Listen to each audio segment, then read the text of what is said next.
Okay, lesson 8. Lesson 8 is going to focus on blending modes. And so there's a bunch of blending modes out there, but we're going to hit the popular ones or the ones that you use the most often. And then we're also going to look at something called blend if. And blend if is a way of taking basically manual control of what the blending modes are doing as dropdowns. Not 100%, pretty much. We're also going to look at some more tricks for increasing font legibility like we have in previous chapters. And we're going to introduce and use Adobe Fonts, which is a way of adding new and kind of more communicative fonts to our designs. That's part of our Adobe subscription. So we're going to make this kind of unhinged coffee cup guy, and we're going to merge in this fire.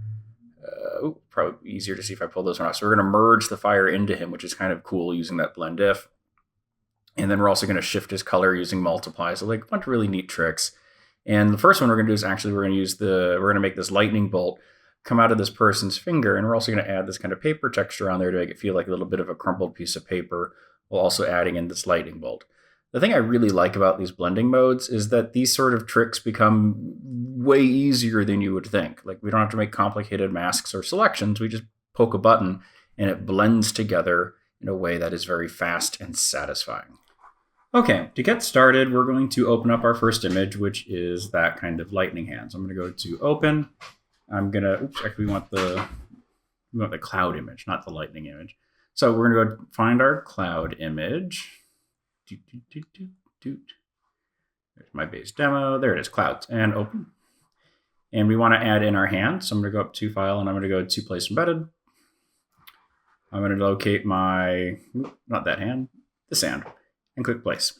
This hand looks bad, by the way, because it is AI, and they didn't do a great job on it. But it's good enough for us today.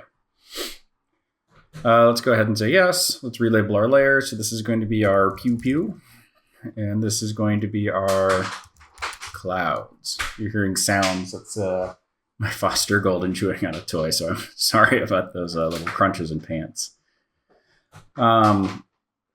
Let's go ahead and start blending the hand into the cloud. So we're going to make the hand layer active and just click remove background. We can see it does a decent job, not a perfect job. So like there's a couple of problems right here that we could address, but for this demo, we don't need to spend the time to fix it. We want to change its size and placement. So I'm going to hit Command T or free transform. And up here at the top, let's put in some settings. So first things first is let's change our angle. So next to our little protractor symbol, we're going to type in 34. For width or height, because they're locked, it doesn't matter which one I type it into. I'm going to do 145.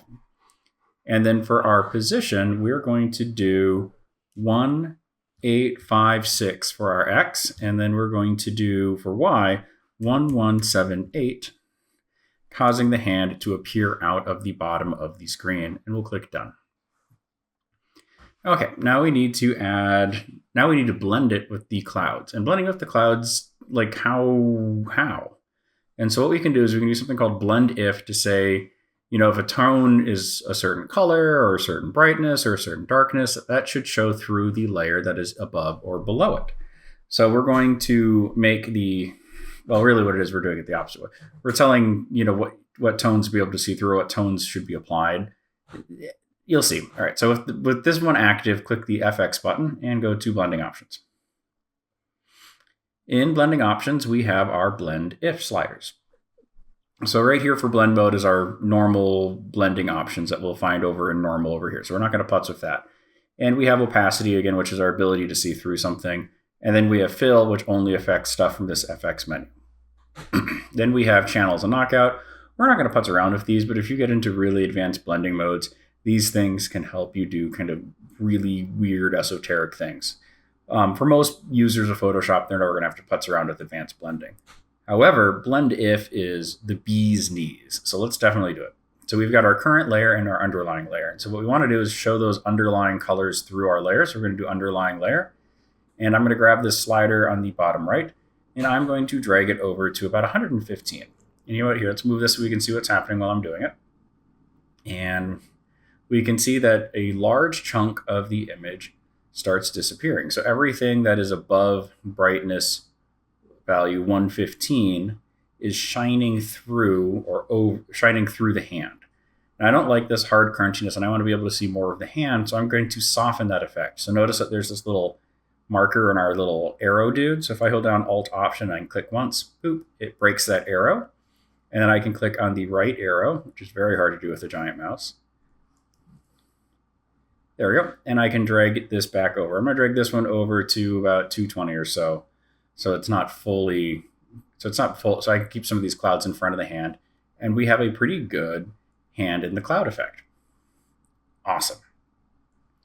All right, let's add in our lightning. So I'm going to come up to File, and I'm going to go to Place to Embed. And I'm going to find my lightning bolt. Looks like this guy. And we need to get it into the correct spot. So if you want to have yours match mine exactly, up here in the tool option bar under angle, we're going to use 124. For width and height, we're going to shrink it down a tad to 66%. For the X position, I'm going to use 593. And for my Y position, I'm going to use 379. And we can see that that overlaps the fingertip perfectly. Enter. Looks good.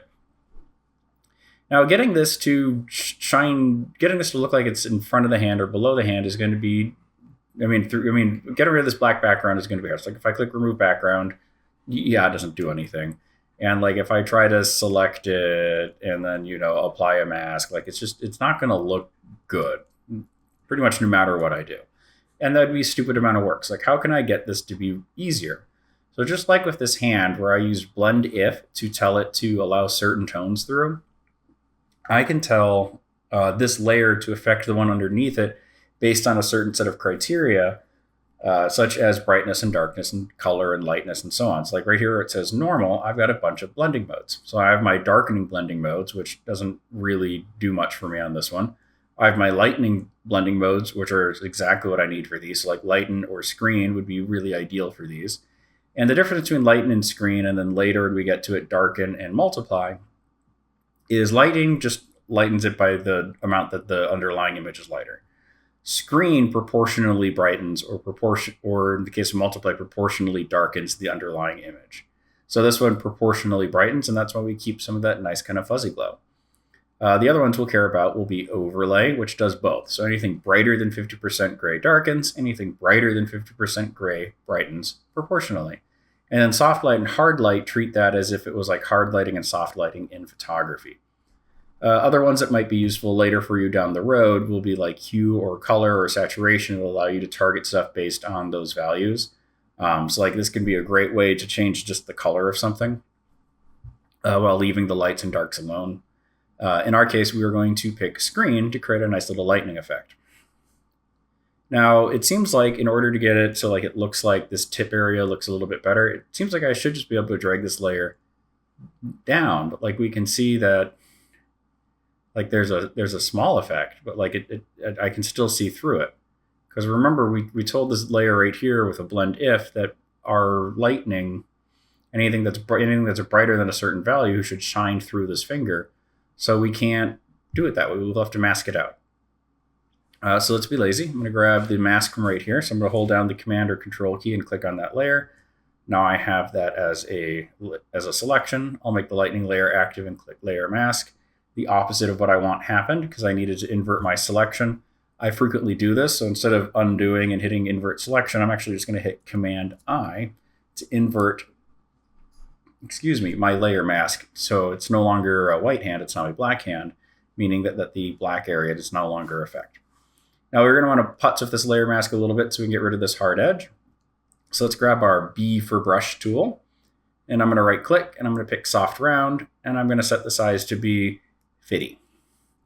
Up at the top, make sure that your opacity and flow are at 100%. Sometimes previous chapters can drag those down, and I'm just going to gently erase the hardness of that edge. I'm not even so much trying to bring it all the way in. All I'm trying to do is make a soft edge there so it feels like that same kind of ephemeral glow that we're seeing throughout the rest of the lightning. Really easy. Now, if I wanted to make this look like a crumpled up piece of paper or like an old photograph, I can do that by adding in paper, actually. So let's do it. I'm going to go up to File, and I'm going to go to Place Embedded. And I've got a paper texture right here. I'll click Place. It needs to be bigger and rotated. To rotate, I'm holding in the Shift key while I'm rotating, so I get it in an even 90 degrees. You could also just type in 90 or minus 90 up here. And I'll drag up, and I'll drag down the sides will go slightly past. And now we have our paper. Now we want it to apply that to the layers underneath it. So I'm going to come over to where it says normal. And I'm going to say, why don't you darken by this paper? Because that's what paper would do when it darkens. So I do multiply. And we can see that it makes it a little bit yellower. And it adds in a bunch of those crinkle effects. Now I think this effect is a little too much. So I'm going to go over to opacity and drop this down to 50% to make it a little bit more transparent. And I think it's also a little too dark. So let's brighten it as well. So if the paper layer active, I'm going to go to my adjustments. I can do that with that little half circle, or I can actually click adjustments here too. That's fine. I just need to get to levels. And in levels, I want this first slider. So notice how there's this big hole right here in this histogram. So I'm just going to drag this over to fill in that hole, setting this to be about 225 is what I got right there. But let's do 221 to make sure it's good and bright. And we can see now that that brightens the whole image. But we can also have it just applied to the paper instead by doing one of those clipping mask dudes. So it doesn't change the underlying image too much, but it's just changing the paper to affect the underlying image less. Now remember, clipping mask is this button right here. When I have the levels active, it looks like a box with an arrow pointing down. If I hold down Alt Option and click between the two layers, that will also create a clipping mask. All right, go ahead and save this one as a PSD and close it, and we will do the coffee cup. So we'll open up the file. So open or whatever method gives you a giggle, doesn't really matter. And we are going to open up, actually we're going to start by opening up the fire and we'll add the coffee cup to it. So open, and then let's go ahead and toss in our coffee cup. So we'll go to file, place embedded. Where are you? This is another AI generation, which is like Firefly. Like, I love you. This is horrible. I love everything about it. Let's get it in the right spot. So let's drag it up. Oops, looks like I'm in inches, and I want to be in pixels because that's the measurement I put up there. Actually, we could probably just do under Y, since we're not in pixels on the drag up, minus 340. Boop. Yeah, you can type math equations into these boxes, by the way. Yeah, so just type minus 340 after whatever's in the Y box, and you'll pop it right up. All right, let's relabel these bad boys. So coffee obviously is coffee. And then fire obviously is fire. Fire. Next, let's grab some of those fancy blending modes. So I'm going to make coffee cup active. I'll click the FX button, and I'm going to go to blending options. And just like with the cloud image, I want to bring out the underlying fire. This time, though, instead of working in gray, we're going to work in red. And rather than dragging the whole slider down for the underlying layer, we're going to break it right off the bat. So hold down Alt Option and go click. And we can see that it breaks. And I'm going to grab the one side of it, and I'm going to drag this down to 195 or so. We can see that delicious fire coming right through, and I'll click OK. That said, we still need to remove the background from the coffee cup. So let's temporarily hide the fire layer.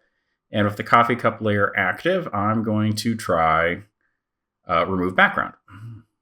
And it does a decent job. It doesn't do a perfect job. So like we have all this extra junk in here. Now we could go back and do select subject and modify our selection from there.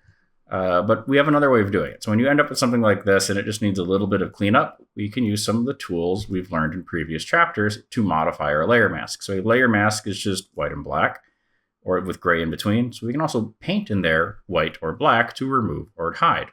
So let's make our brush tool active. Up here, make sure your opacity and flow are set to 100. Right click, and I don't know, whatever size gives you a giggle. Let's do, what do I use in the chapter book? Let's do 35 for the size. And then the hardness actually is kind of important. We're going to pick 85. So anything that's supposed to have like a photographic hard edge, I have found plus or minus 5 from 85 is the right number, depending on how clear or sharp the picture is. 100% hardness is never going to work well for trying to make a photographic clean edge. All right, let's zoom in, Command plus, or whatever gives you a giggle. Spacebar to move my view. And I'm just going to paint over this stuff that needs to go away. And it doesn't need to be perfect because a lot of the problems with this are going to get hidden by the blend ifs. Like when we turn the blend if on, we can actually even just see it's like, do we need to remove this? And you can go through and clean it up. That's the beauty of doing something with like a lot of that detail in there, is that it hides all sorts of problems with a generation or an image or lazy masking for you. Oh, look, it removed some of this. That's new. So I'm going to switch my color. I'm going to hit X to switch to white, and let's paint you back in. And X back to black, and let's get a little bit of this out of there. I should probably clean that up, but it shouldn't be that big of a deal. I do want to get rid of this extra junk up here. Let's get, whoop, too much. Let's get rid of you. And again, I'm using the crosshairs by turning on caps locks because my mouse is, again, enlarged, which isn't which makes using a brush a little bit of a struggle bus if you can't tell. All right, Command 0 and turn the fire back on. And that looks beautiful. Okay, now when we're looking at this is kind of a hard thing to train in photography, art, and Photoshop, is to look at an image and be able to identify what needs to change about it for it to work. And in this case, what needs to change is that the coffee cup doesn't look like tonally, like in terms of color, that it's lit by the fire. So we are going to add a bunch of orange to just the coffee cup. And there's a couple of ways to do this, but I found the easiest way to do these kind of quick tonal shifts is to hold down I for the eyedropper, and just to pick up some on a mask, and just to pick up some of these oranges. Like any of these oranges would probably work well. The orange I'm going to use, I can do by the number from the book, so I'll just click on here. And again, what I did is to find the orange that we're using is I probably clicked somewhere on one of these fires. The exact numbers I used for the fire is red 234, green 107, and blue 5. But again, like you can just pick a nice bright saturated orange and it should do the same thing, and I'll click OK. Then we're going to go above the coffee cup layer. So we have the coffee cup layer active, and I'm going to go down to the layer menu down here. It's not going to be in adjustments, unfortunately. And I'm going to pick solid color. And that loads up that color for me, and I'll just click OK. And I want to change its blending mode. So instead of picking lighten or screen, which is what we've used for the lightning, or like if we pick multiply, like what we used for the paper texture, it doesn't work very well. But if I come down here and instead pick overlay or soft light, we can see that this actually kind of makes everything quite a bit oranger. In this case, I'm going to pick overlay. Now I have the immediate problem, like what we saw back in chapter 3, where my adjustment layer affected everything, and I just want this to affect the coffee cup. So I need to make a clipping mask. So I can right click on this and choose wherever it is, make clipping mask. There it is, create clipping mask. Or I can hold down the Alt option and click between the two layers, so it's only affecting the coffee cup, creating that nice orange effect. That said, I think this is a little too much, and so I could double click back onto this coffee layer and like kick around in here to kind of putz around. What I think is easier is just to come over to opacity and bring the opacity down to about 75% or so, which also has the advantage of bringing back some of the other color that was present in the original version of the coffee cup. Now it matches the scene quite a bit more closely, making it a better composite. And that was an astonishingly small amount of work to kind of make this work. Like that's not bad. We could tighten it up, but like this is not bad. Okay, now for the harder part is we're going to add our text. And the first thing that we need to do is make the text tool active. And I want a special font. So I'm going to come up to Window, or I can click up here actually, and I can click on More Fonts. In More Fonts, we have access to a bunch of cool fonts, but what I really need to do is I need to find a special font that we're going to add in here called Sloppy. And so I can get to it by clicking, my cloud icon is missing. So what we're going to do instead is I'm going to come up to my Creative Cloud icon here, and I'm going to go to Adobe Fonts over here on the right, and I'm going to click Browse More Fonts, and this will launch a web browser for Adobe Fonts. All right, in Adobe Fonts, you can describe the font or you can name the font. In this case, the font we want is called Schlop. And we'll simply click on the font. Now mine is already installed, so mine will look slightly different than yours in that the button isn't there. But right here or somewhere similar should be something that says like add family or add font. And you'll want to click that to add in that font. And you see like it's this kind of nice, awful, drippy font that really kind of matches the kind of insanity of that coffee cup. So part of our goal is to visually match what we're working with. And it might take a hot minute to install, so make sure that it's fully installed before switching back to Potato Shop. Once it's installed, you should be able to come up here in the font section and type in Schlop. your fonts, and it should be right here. And we want Schlop regular. Sloppy Schlop is nice, but it's got too much texture in it, so we are actually just going to do regular Schlop, which will kind of reduce how much texture is there. We're going to do fancy stuff, so let's go ahead and go to Window and crack open the character panel. And in our character panel, excuse me, I had a hiccup. We are going to add in 2 lines of text. And for our first one, we've got Schlop. We're going to set the size to be 510, quite big. And then we're actually going to change the distortion a little bit. We're going to grab this vertical distortion right here. And we're going to squeeze our font at 60%. And then over in paragraph, I'm going to set my paragraph alignment to center. I'm going to click Hereish. We can move it here in a second if we need to. And I'm going to replace the lorem ipsum with unhinged. I don't like that red, that orange. Let's quickly switch this to a easier to see color. Let's make that text color black there. And I'm going to make a second line of text. I'm going to hit enter, and I'm going to type in coffee. So I missed an F.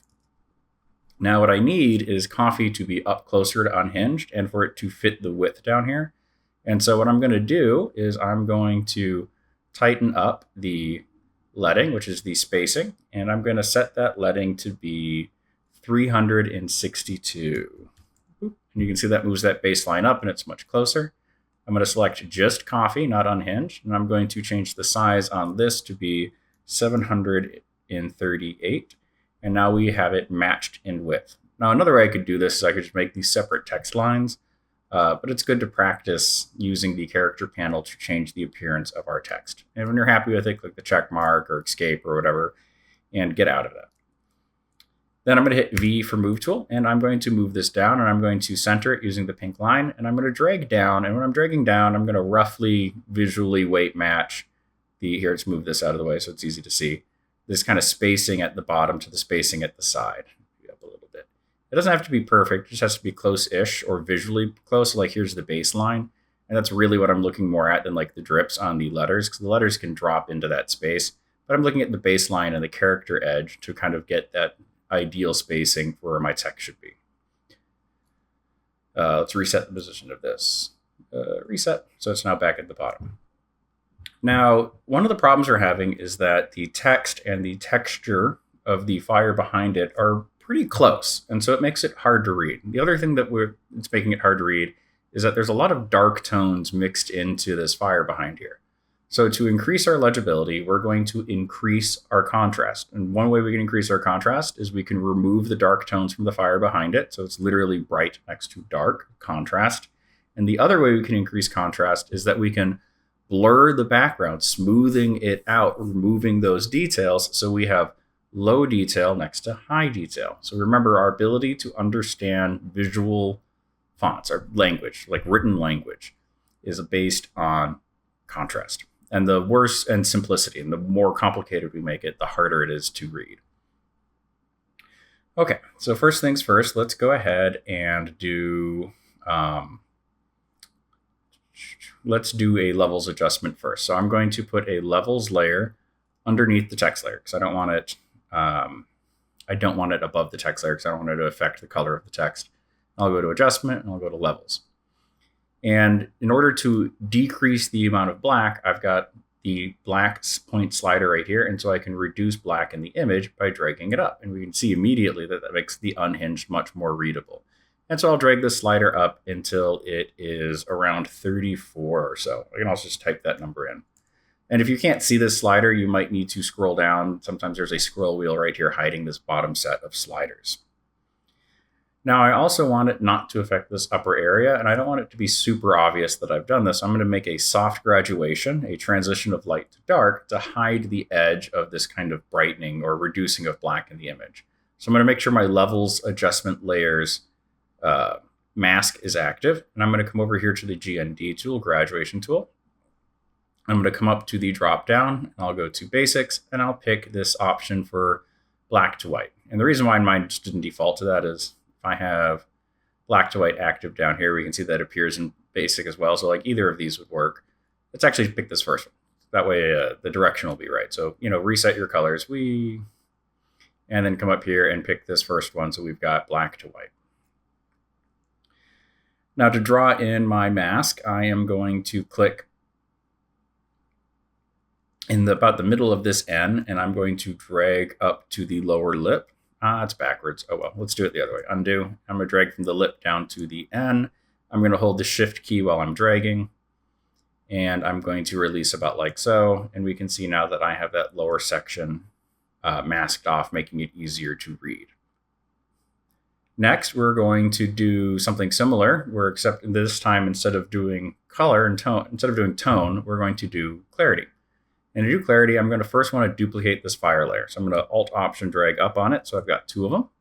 I'm going to label this fire blur. And so I can modify it again later if I need to. I'm going to convert it to smart filters. So I'm going to go to filter, convert for smart filters. Yes, I know Photoshop. I get the little smart filter icon. Then I'll go to filter, and I'm going to go to blur, and I'm going to go to Gaussian blur. In Gaussian blur, let's try 10 and click OK. And that looks pretty good. Let's add our mask to our smart filter though. So I'm going to come up here to this layer mask, and I'm going to Alt-Option drag it down to the fire layer. And now I can see that it's adding on to just my fire. And now that I've got it on there, maybe that blur was too much. So let's reduce that blur. So I'm going to come back over to my layers panel, and I've got that Gaussian blur. I'm going to double click. I get access to this blur again, and I'll do 5, and I'll click OK. And that looks pretty good. And again, if I hadn't converted for smart filters, I wouldn't have been able to come over here and adjust the blur after the fact. That's one of the big advantages of our smart filter system. So go ahead and save this as a PSD. If you want to share it because it's kind of funny, go ahead and save it as a JPEG as well. And that's it.